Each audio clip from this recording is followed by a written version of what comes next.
and of course, the esteemed global members of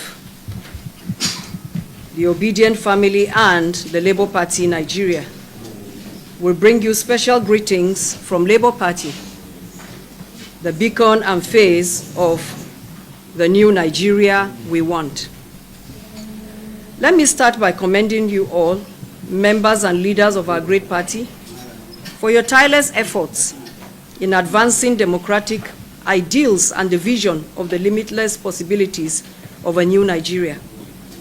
Today we address you on the true state of the Labour Party and lay bare the facts, the law, and the resolute actions we are taking to reposition the party in line with the values of transparency, accountability, discipline, and internal democracy.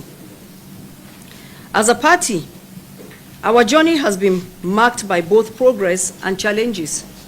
Today, we are compelled to speak out not in anger, but in responsibility. We commend the Nigerian judiciary and welcome the recent Supreme Court judgment that removed Barrister Julius Abure as the national chairman of the Labour Party. We honor our dedicated members nationwide who have remained steadfast despite the turbulence. Yet, we must confront with courage and clarity the divisive actions and manipulative tactics of Barrister Abure and his associates. They are actions that threaten the unity, integrity, and public image of our party. In light of Mr. Abure's continued impersonation and misrepresentation of the office of the national chairman, the National Executive Council, NEC, in session, has reached a hard but necessary decision. We can no longer stand by while the values we hold dear, transparency, discipline, and democratic accountability, are undermined from within. This press conference is convened to address the growing concern over the misconduct and internal rascality plaguing our party.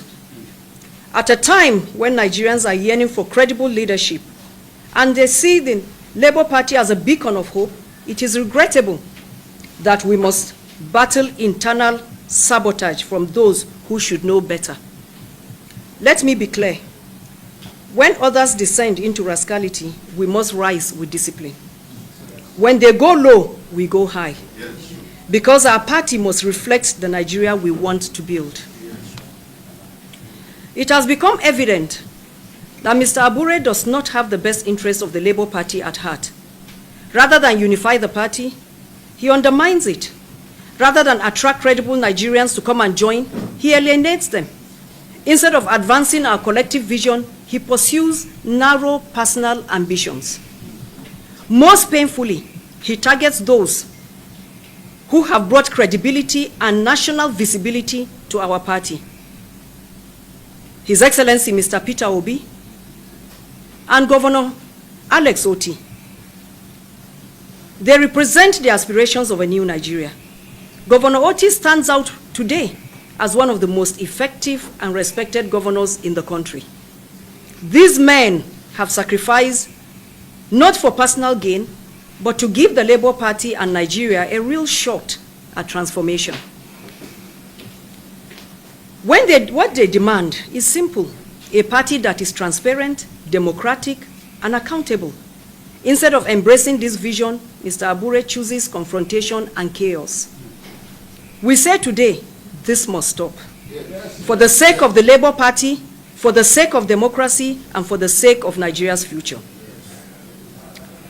After a careful and comprehensive review of the Supreme Court judgment delivered on Friday, April 4th, 2025, the National Executive Council, NEC, is deeply concerned by the subsequent actions of Barrister Julius Abure, particularly his continued impersonation of the esteemed office of the National Chairman of the Labour Party.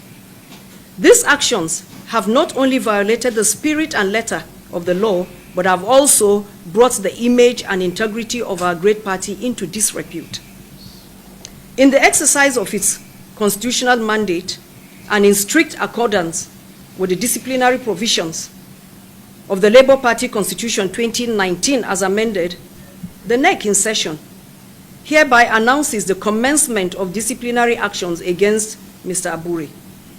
These actions have started with the constitution of a special investigative committee to review the actions of Mr. Abure as it affects the image and integrity of the party. In line with due process and the party constitution, NEC gives Mr. Abure 48 hours notice to show why disciplinary actions should not be taken against him for his numerous acts of gross misconduct against the party. The formal notice of disciplinary action will be sent to the last known address of Mr. Julius Abure. Mr. Abure is hereby warned to desist from parading himself as the national chairman of the Labour Party or impersonating the office in any form.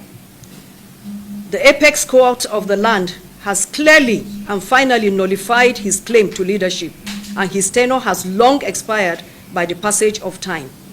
His continuing acts of reckless denigration of party leadership and open war against the party is unwarranted.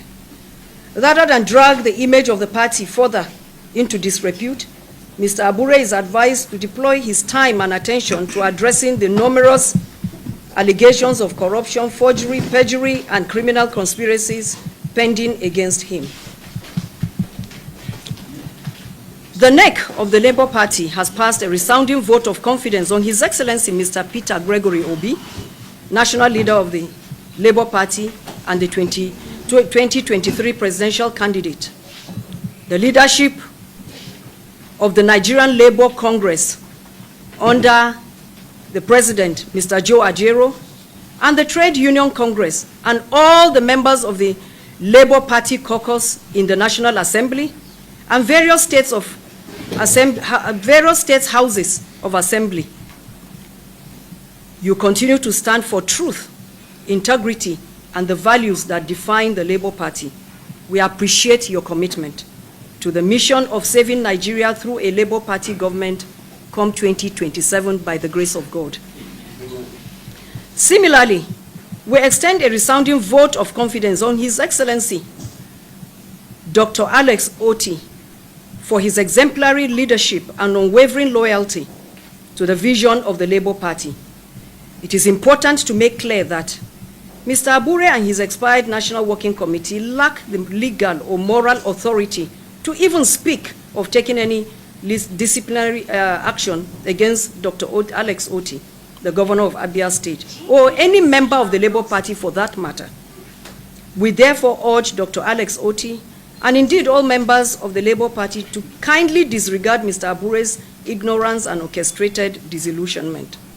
Accordingly, on behalf of the leadership of the members of the Labour Party globally, we tender an unreserved apology to both His Excellency Mr. Peter Obi and His Excellency Governor Otti for the uncouth and irresponsible remarks previously made by the suspended or removed by the former chairman, Barrister Abure.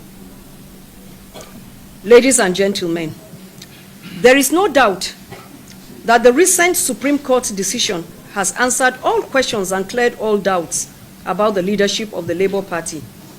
But for the avoidance of doubt and benefit of some well-meaning Nigerians who may still be deceived by Mr. Abure's endless media theatricals, may I chronicle the facts on the Labour Party leadership tussle that has now been laid to rest by the Supreme Court judgment of April 4th, 2025.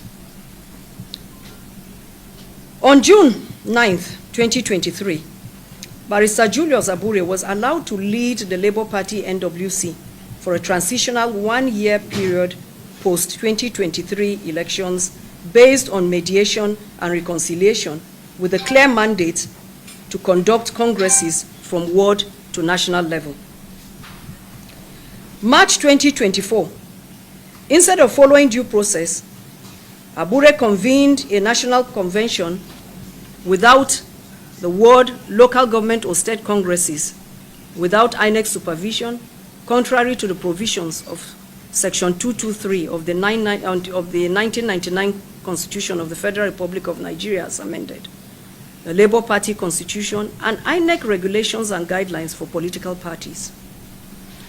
June 8th, 2024, INEC formally communicated to Mr. Abure that his tenure had expired.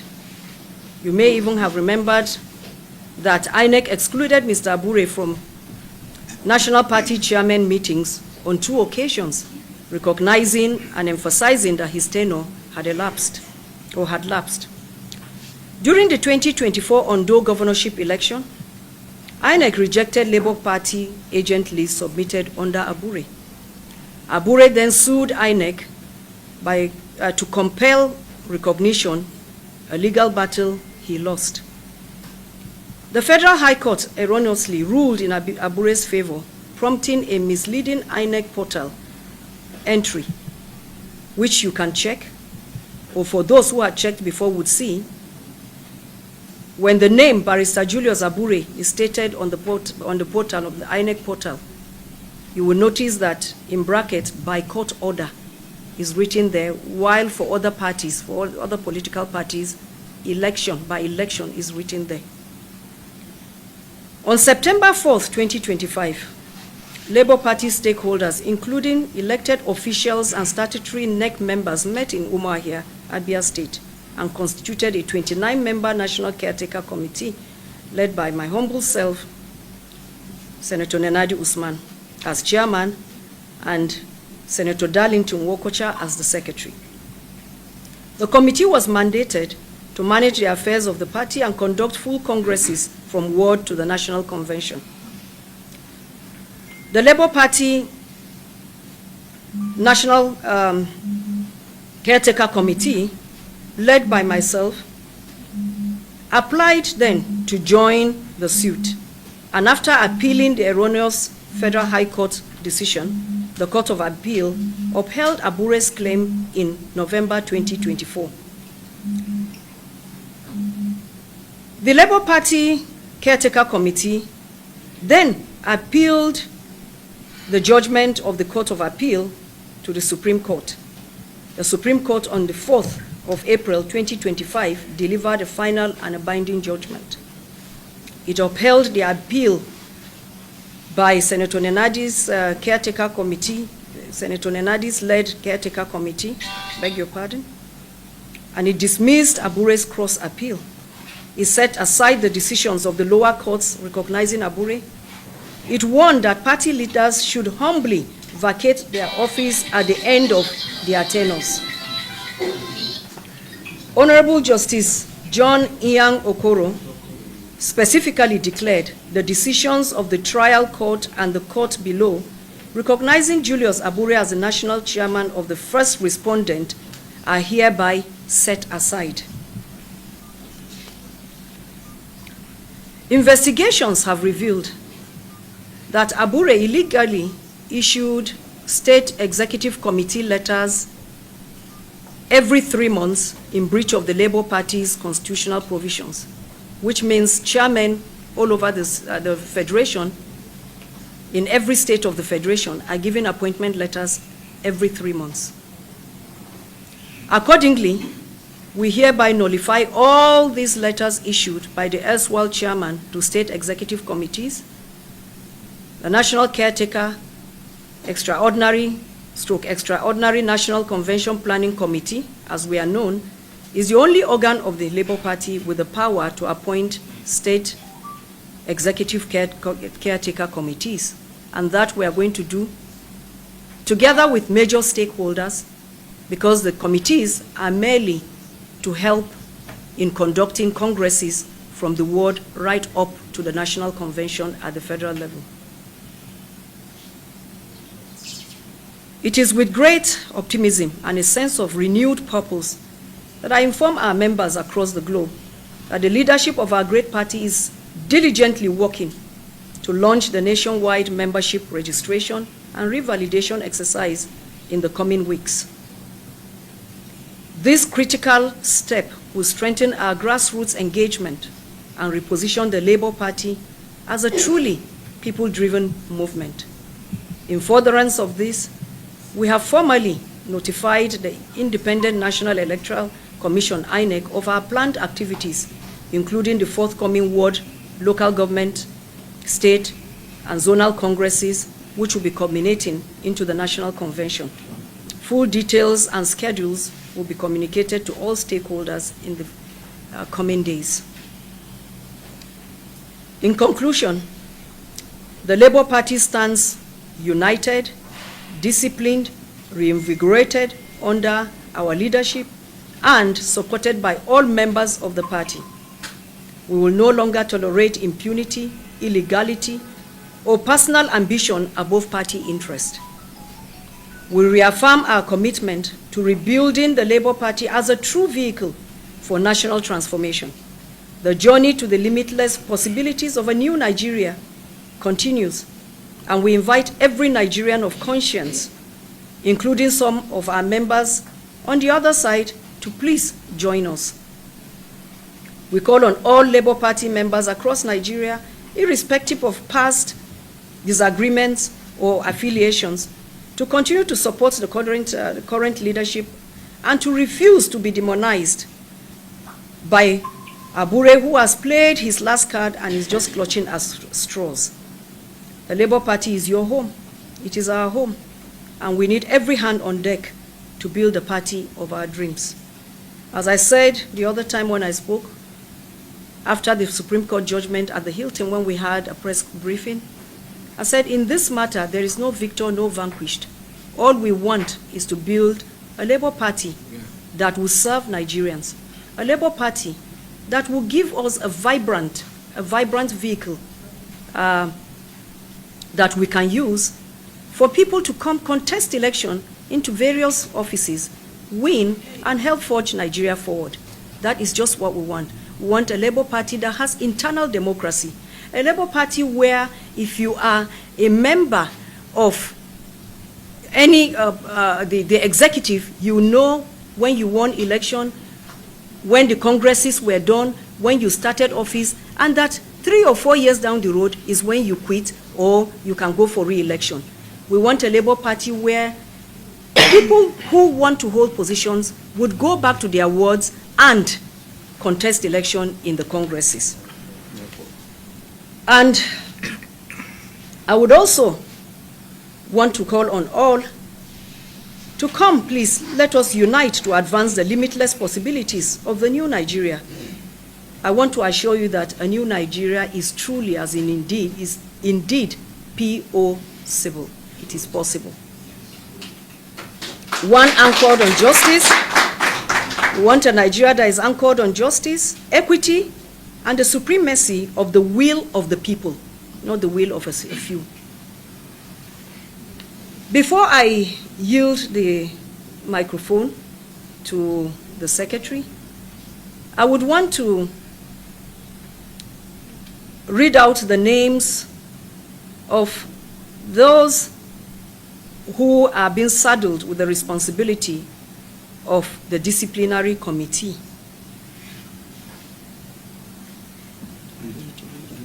Okay. I was taught I didn't have to read everything, but I think I should. So, pursuant to the powers vested in the National Executive Council under Article 19 of the Labour Party Constitution 1999, as amended, and in response to grave allegations bordering on corruption, financial misappropriation, and anti-party activities leveled against the erstwhile national chairman, Barrister Julius Abure, the leadership of the party hereby constitutes a disciplinary committee to thoroughly investigate the said matters and recommend appropriate disciplinary measures. The composition. Number 1, Senator Ireti Kingibe, the chairman.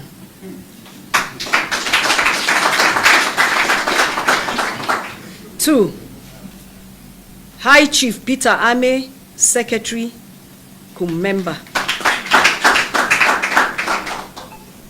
Honorable Okejo Onuaka Lucy, member. Ibrahim Abdul Karim, member.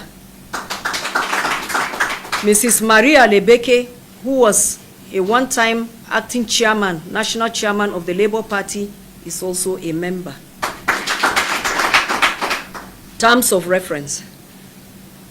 The committee is hereby mandated to, 1, investigate all allegations of corruption, financial misappropriation, abuse of office, and anti-party activities leveled against Barrister Julius Abure during his tenure as national chairman. 2, examine all available evidence and summon any individual or individuals deemed relevant to the investigation. Ensure compliance with due process and fair hearing as provided under the Labour Party Constitution. Recommend appropriate disciplinary actions in accordance with Article 19 of the Labour Party Constitution and any other relevant extant laws. Lastly, submit a comprehensive report of findings and recommendations to the National Executive Council within 21 days of this memo. The committee is enjoined to carry out its assignment with utmost diligence, impartiality, and fidelity to the party's core values of transparency, accountability, and internal democracy. A new Nigeria is possible. Long live Labour Party. Long live the Federal Republic of Nigeria. Thank you very much. Forgive us, but we had so many other issues to contend with. This was not the place we intended to use. But the place we wanted to use, after we had been given the go-ahead, later it turned out, I think they did, maybe a double booking, I don't know, but we lost it, and there was nothing we could do about it. So this was just what we could get last minute. So please, forgive us. Just like our brother said, we came late, we should have apologized. We are indeed very sorry. Thank you. So please, continue, answer whichever one. Question? Yes, sir. What's your name? Okay, my name is Dan Roland.